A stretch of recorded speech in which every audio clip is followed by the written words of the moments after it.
ان الذین کفروا، بے شک وہ لوگ جنہوں نے کفر کیا، سواء علیہم انذرتہم ام لم تنذرہم لا یؤمنون، کہ ان پر اے برابر ہے، اے نبی ان پر برابر ہے کہ اگر آپ ان کو ڈرائیں یا نہ ڈرائیں، ہم لا یؤمنون، وہ قطعاً ایمان لانے والے نہیں ہیں۔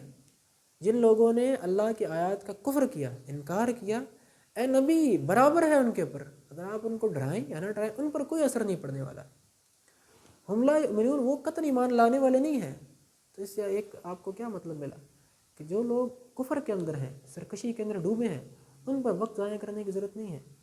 ان کو دیکھیں جو آپ کی بات کو لینا بھی چاہتے ہیں۔ ایک انسان آپ کی بات کو لینا نہیں چاہتا، اس پر آپ کیوں وقت ضائع کرتے ہیں؟ قرآن نے کہہ دیا کہ جو جنہوں نے کفر کی روش اختیار کر لی، ان پر کیوں وقت ضائع کر رہے ہیں آپ لوگ؟ سواء علیہم، برابر ہے کہ آپ ان کو ڈرائیں یا نہ ڈرائیں، وہ قطعاً ایمان لانے والے نہیں ہیں۔ ختم اللہ، کیوں ایمان لانے والے نہیں ہیں؟ ختم اللہ، ختم کہتے ہیں مہر لگا دینا، ختم اللہ علی قلوبہم، اللہ نے مہر لگا دی ہے ان کے دلوں کے اوپر، وعلی سمعہم، اور ان کی سماعتوں کے اوپر، کانوں کے اوپر، وعلی ابصارہم غشاوہ، اور اللہ نے ان کی بصارت کے آگے پردے ڈال دیے ہیں، غشاوہ، وَلَهُمْ عَذَابٌ عَظِيمٌ، اور ان کے لیے ایک بڑا عذاب ہے۔ جنہوں نے کفر کیا وہ ایمان لانے والے نہیں ہیں۔ کیوں؟ وجہ کیا ہے کہ اللہ نے ان کے دلوں کے اوپر، ان کی سماعتوں کے اوپر، ان کی آنکھوں کے اوپر ایک مہر لگا دی ہے کہ آنکھیں ہیں لیکن دیکھ نہیں پا رہے ہیں۔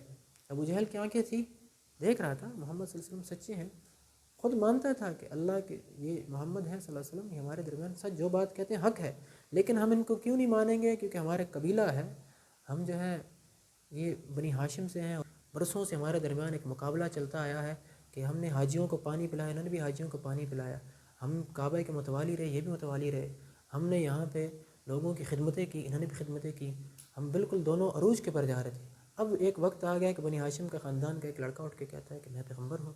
اب اس کی سرداری کو ہم مان لیں تو ہم نے پیچھے اپنی ایک جو ہماری دھاک قائم تھی وہ ساری کی ساری ختم ہو گئی ہے۔ تو ابو جہل کی آنکھیں تھی، لیکن کیا کرتا، ایمان نہیں لاتا تھا۔